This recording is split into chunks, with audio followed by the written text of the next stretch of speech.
So I feel pretty weird about Fallout 76 right now. A few days ago, I posted my initial impressions. A lot of you guys watched that, and honestly, to summarize what I took away from that video, I wasn't blown away by the game, but at the same time I really wasn't disappointed. I felt pretty neutral about it, and I was excited to get to play more of it. At the time of filming that video, I had played the game personally for 3 hours, and I've talked to some other people that actually played the game. But up until Monday, when we got that massive gameplay dump, I hadn't really seen anybody else's footage. I saw some snippets as I was walking around at the event, but it was more or less just an instance of somebody doing something, then I'd walk around and look at somebody else, hopefully doing something interesting. Seeing a lot of the edited gameplay, seeing people actually walking through and experiencing the game has kind of modified my opinions of it a little bit. In my initial impressions, a lot of things I kind of chalked up to the fact that, oh, it's just the way I kind of experienced this game. I decided to rush through the vault, not do the main quest, and try and find cool locations. I was under the assumption that as a result of me doing those things, some of the stuff I saw wasn't as cool as it could have been. But if I would have done things the standard way, it could have been a bit cooler. Well, at this point, outside of just watching my own gameplay a few times, I probably watched quite a few hours of other people's gameplay, actually seeing the game from other people's perspectives and a more traditional take. And although I'm still very excited for this game and I want to get to play more of it, actually take my time with it, one thing in particular has become glaringly obvious to me, and it's the question of how much of this game is meant to be social interactions versus how much of it is actual storytelling. Now, Bethesda would argue that the social interactions are part of the story, but in reality, they're not. Quests in Fallout 76 make you feel immersed in the story, immersed in the world, and really want to find out what happens next. Social interactions create their own drama and stressors in a good way, but they're definitely different and way more a roll of a dice. Some social interactions will leave you feeling great and loving Fallout 76, and I'm sure other ones are going to make you feel frustrated or just disappointed in the game. I figured that'd be okay though because you'd have the story to lean back on. I think the best aspect of Fallout 76 thus far is the world. It's by far one of the most interesting, dynamic, and diverse world spaces we've seen in any Fallout game thus far.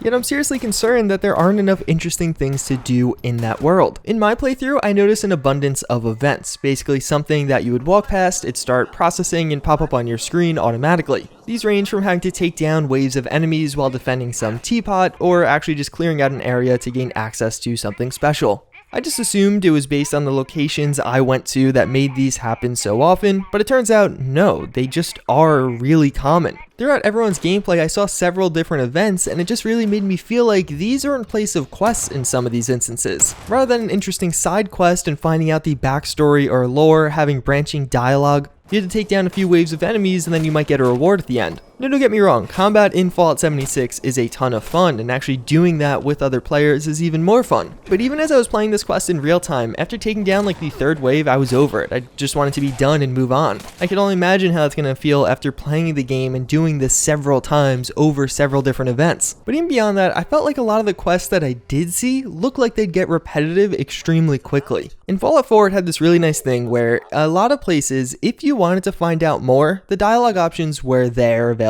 to you. But if you just didn't really care, you could be like, alright, bye, and continue on your journey. It feels like in Fallout 76, you get the basic frontal dialogue that you had in Fallout 4, but that extra level just didn't really feel like it was there for a lot of the quests. They were more focused on going to this location, taking down these enemies, or rebuilding this workshop. Now we only have a small glimpse of the game, it's only the first few hours. Maybe once you get to hour 10, things really open up and it gets really interesting. But one major concern that really stuck out to me was how much replayability is this game going to have. Without a doubt, the world space here and actually going through finding out the backstory to a lot of these locations looks like it's going to be a ton of fun the first time around. I'm sure many of us are going to want to clear through every single town and just try and find out what happened there, what happened to the people that lived there, do some of the quests that you could find. But how many times are you going to want to do that? It seems like a lot of these quests are way more surface level and don't go nearly as deep. And after you find out the history of the Mothman Museum, are you going to want to do that again? Are you going to go back to the Mothman Museum on your second character and try and find out the history all over again? And unfortunately, one of the major things I felt like I saw was a loot and shoot game. Now, that's not to say that's a bad thing. Loot and shoot games can be a ton of fun, and I think Fallout 76 will be a ton of fun. I'm just worried about how long it will be fun for.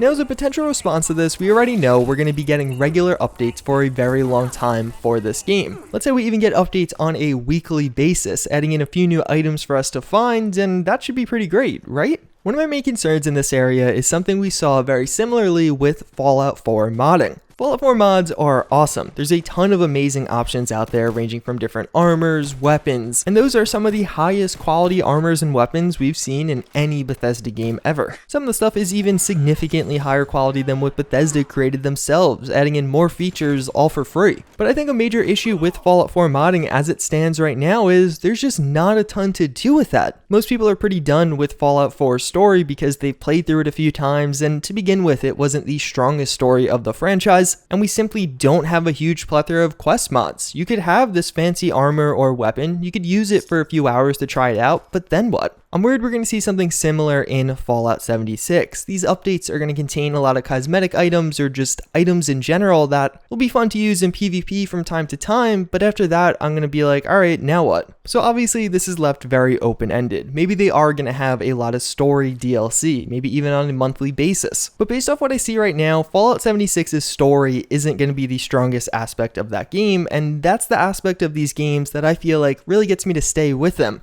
What gets me to continue to replay these over and over again. A lot of the quests seem super repetitive and fairly basic, and especially the AI. Even the Scorched, I only played the game for 3 hours, but I already am kind of tired of dealing with the Scorched. They just kind of stand there and either melee you or shoot you without moving, and they're very easy to take down. There wasn't a huge amount of difficulty or thought having to be put into that. It was just kind of some dummy that felt like it should go there, so it was placed there. Then to be clear, with all of that being said, I don't want it to seem like I'm not excited for Fallout 76. I'm extremely excited to get to explore this world and experience everything for the first time at the very least. This is going to be a game I know I'm going to put over 100 hours in and enjoy those first 100 hours. My real question is how much replayability is here? What level of depth and what kind of choices are we going to have in quests? Is it just you get to find out all this information about a certain area, or do we as the player actually get to really interact with that information and manipulate it? Is it going to be the type of game where our choices have consequences, or where you're just kind of reading a book but interacting with it at the same time?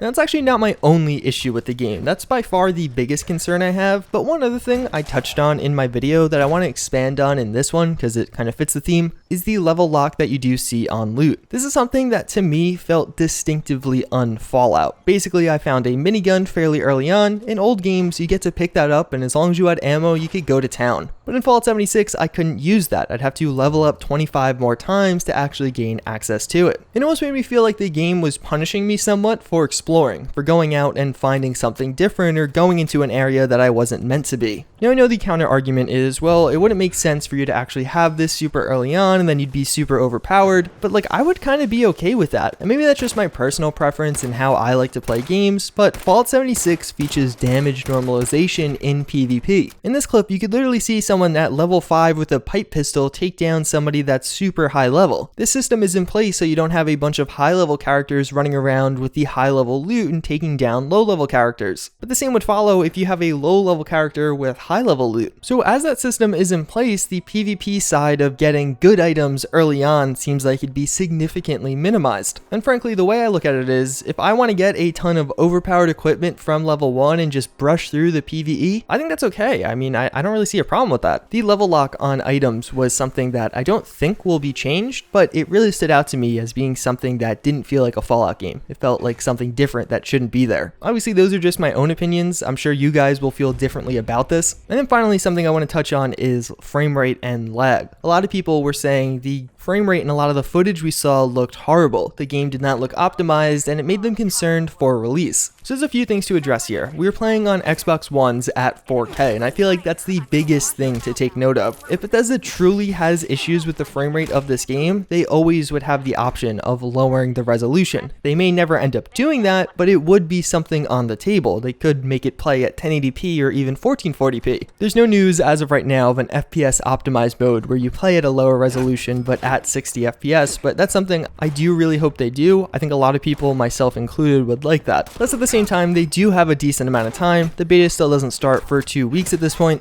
and we know at the event we definitely weren't playing on the newest build of the game. And basically, I'd say the takeaway with the lag and FPS issues you saw in the gameplay, although I understand why people are concerned with that, I don't think it's something worth being concerned over. It's very realistic they will have this totally fixed by the game's release, and if they don't, then that would definitely be the time to get pretty pissed about it. But all in all, those are my thoughts and opinions on some of the things I really didn't like about Fallout 76. I feel like I'm in a little bit of a more unique position where a lot of people came out of the thing loving it, saw more and loved it even more, where I saw more and actually liked the game less. I'm still super hopeful. I know people always get this kind of thing misconstrued that, oh, I talk negatively about the game, that must mean I don't like it. No, I'm still excited for the game. I think it's going to be a blast. There's just some things I don't love about it. I kind of have this recurring thing in my head. It's like, does anyone really want Fallout 76 without human NPCs and without dialogue options? Like, looking at the game as it stands right now, I think it's going to be fun, but it just feels like there's a few things that could have been done a little bit better, that they're almost reaching the full potential but not quite there yet.